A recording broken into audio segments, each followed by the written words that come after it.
Hi, this is Dr. Castellano, and today I want to talk about insulin resistance and weight loss, how one affects the other. Okay, I'm going to try to keep this as basic a talk as I can without getting too complicated. So let's start with what is insulin? Insulin is a hormone that's produced by the pancreas, which is a gland that sits behind your stomach. Its primary role is to take sugar out of your bloodstream and put it into your tissues. It hides it for later use. Those tissues being your muscles, your fat cells, and your liver. Now, when you eat, we eat to get energy. Our brain needs sugar to work. So everything that's a carbohydrate or starch gets converted to sugar and it gets put into your bloodstream.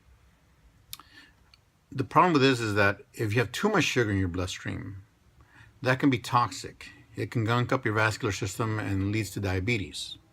So your body wants to have a certain level of sugar at all times, and that's the job of insulin. Insulin keeps your sugar levels at a certain level at all times. The problem with insulin resistance is this. Your body, for whatever reason, starts ignoring the insulin signal. And now your pancreas has to produce way more insulin than it did before to do the same amount of work. Once that happens, you are technically insulin resistant. Now, you can be insulin resistant for a long time, for years before you become pre-diabetic or diabetic. So you may not know you have an issue and think you're normal when you're not.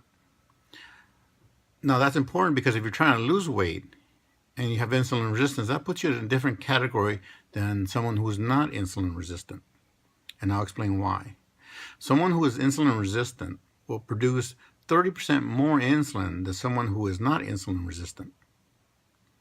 So if that's the case, those individuals who are insulin resistant are going to have a really hard time losing weight.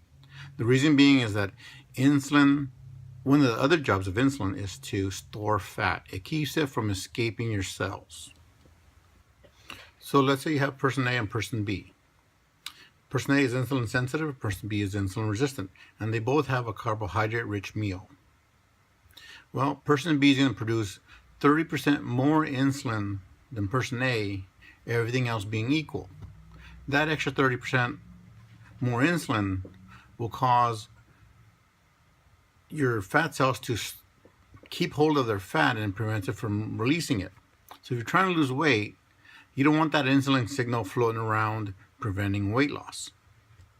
That's why if you're insulin resistant, it's more prudent to go on a low carbohydrate diet.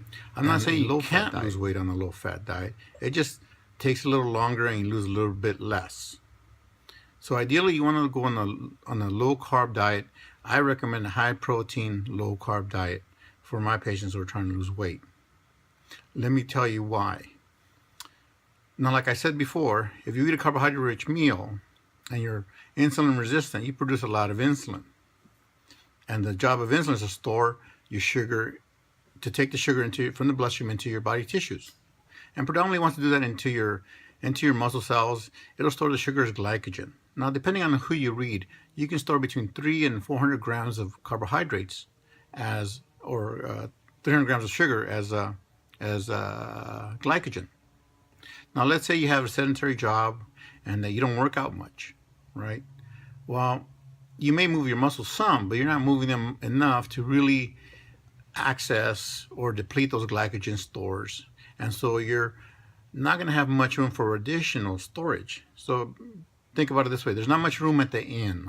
There's very few vacancies available if you're fairly inactive and you eat a lot of carbohydrates. Okay, so in that case, what does the body do with all this excess sugar? It still has to get rid of it.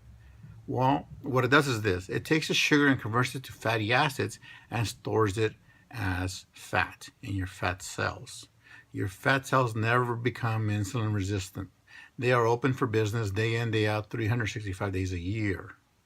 So it's not like your muscle tissues that become insulin resistant. No, your fat cells never become insulin resistant. So they don't care if there's a lot of insulin flowing around. They're doing their job. They're storing fat. The problem is that excess insulin prevents the fat from being released and burned as fuel. That's why a low carbohydrate diet is ideal for someone trying to lose weight who's insulin resistant. It makes the job a lot easier.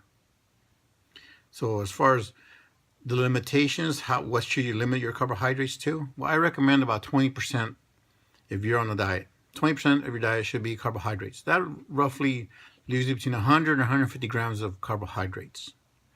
More than that, you're going to have a hard time losing weight rapidly. Okay, these are general guidelines. That's predominantly for men. Women, anywhere from 75 to 125 grams of carbohydrates. You can play with those numbers, see what works best for you. But that's ideally what you want to limit your carb intake to if you're trying to lose weight. All right, hope that helps. This is Dr. Castellano, and we'll talk about some other issue next time. Have a good day.